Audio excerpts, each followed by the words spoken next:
पुणे जिल्ह्यातील वैष्णवी हगवणे यांचा हुंडाबळीने मृत्यू झाला आणि त्यानंतर मोठ्या प्रमाणात राज्य महिला आयोगाच्या अध्यक्ष रुपाली चाकणकर यांच्या राजीनाम्याची मागणी ही समोर आली।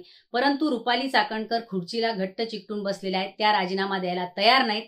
तसं जर पाहायला गेलं तर राज्यातील महिलांना आणि त्याचबरोबर स्वतःच्या पुणे जिल्ह्यातीलच महिलांना न्याय देण्यासाठी त्या अपयशी ठरलेल्या आहेत, हे त्यांनी मान्य केलं पाहिजे।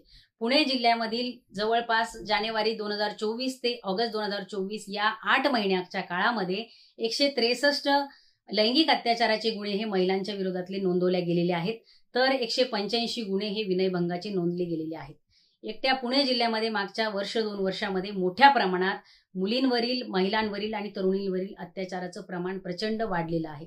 दिव्याखाली अंधार असा हा प्रकार आहे, कारण स्वतः रुपाली चाकणकर ह्या पुणे जिल्ह्यातल्याच आहेत, परंतु पुण्यातीलच महिलांना न्याय देण्यासाठी त्या सपशेल अपयशी ठरल्या आहेत असं म्हणावं लागेल। खरंच जर थोडी नैतिकता किंवा थोडीही संवेदनशीलता शिल्लक असेल तर रुपाली चाकणकर यांनी राज्य महिला आयोगाच्या अध्यक्षपदाचा राजीनामा दिला पाहिजे, कारण नोव्हेंबर 2024 मध्येच मयुरी जगताप ज्या वैष्णवी हगवणे यांच्या जाऊ आहेत, त्यांच्या आईवडिलांनी नोव्हेंबर 2024 मध्ये महिला आयोगाकडे तक्रार केलेली होती। सासरच्यांकडून छळ होतो अशा प्रकारची ती तक्रार होती, परंतु त्या तक्रारीची दखल घेतली गेली नाही।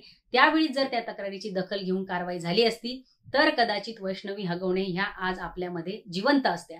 दुर्दैवाने हे झालं नाही आणि ते रुपाली चाकणकर करू शकल्या नाहीत। खरं म्हणजे त्यांना त्या पदावर राहण्याचा जराही नैतिक अधिकार उरलेला नाही। त्या राजीनामा देत नसतील तर माननीय अजितदादा पवार यांनी या राज्यातील महिलांच्या न्याय हक्कासाठी राज्य महिला आयोगाच्या अध्यक्ष रुपाली चाकणकर यांचा राजीनामा घ्यायलाच हवा।